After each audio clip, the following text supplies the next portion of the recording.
Okay, today we're going to talk about the Logitech G500 gaming mouse. It's a mouse, it's good for gaming, and it's a good daily driver. I've been using it for about 5 years, and I've enjoyed it, well, as much as you can enjoy a mouse. It's not really anything super awesome, it's just a good mouse.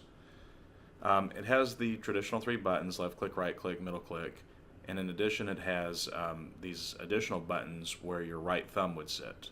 Sorry, fellow lefties, but this is one place where it's righties only. The buttons are all customizable through the Logitech software. Seems to have a great deal of flexibility, especially it can do macros, which are very good for some functions. Just as a quick for instance, Firefox, if you want to change the zoom level on it, you use a Control plus or Control minus. And that's actually, I have the up and down arrows programmed for my mouse. And then the middle one show desktop or something like that. Otherwise, I keep it pretty common and consistent, nothing unusual there. The reason why this is marketed as a gaming mouse in particular is that it has these zoom controls on DPI controls on it. The buttons are able to adjust to 3 different DPI settings pretty much on the fly, since it's directly on the mouse, with a little indicator to tell you how much the DPI is, I guess, zoomed in. The DPI settings are very useful from a gaming perspective. First-person shooters is the game type that really comes to mind here. You want higher DPI settings when you need to be able to move very quickly. So when you're playing first-person shooter, the mouse is responsible for how the player is able to look around. So to do that, you have to be able to move the mouse left and right very rapidly and so forth, and high DPI achieves that, makes the mouse cursor move very fast. The low DPI setting is used in situations where you need a lot of precision.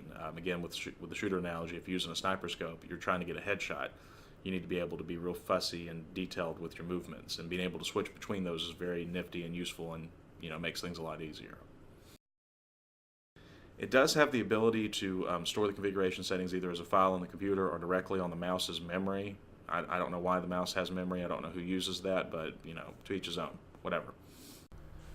The G500 comes with a set of weights so that you can balance the mouse just so. The weights are inserted into a small cartridge that inserts into the bottom of the mouse and can be ejected. I have had to do one repair on it in the 5 years that I've had it, which, isn't really that bad in my eyes, but, a lot of people be like, this sucks. So, if 5 years isn't good enough for you, I'm sorry. But what happened was the left clicker stopped working. I had to replace that part, the actual mechanisms inside of the mouse, which was not terribly easy. I had to break out the soldering iron to fix it, but I was able to do the repair for roughly 10 or 20 cents.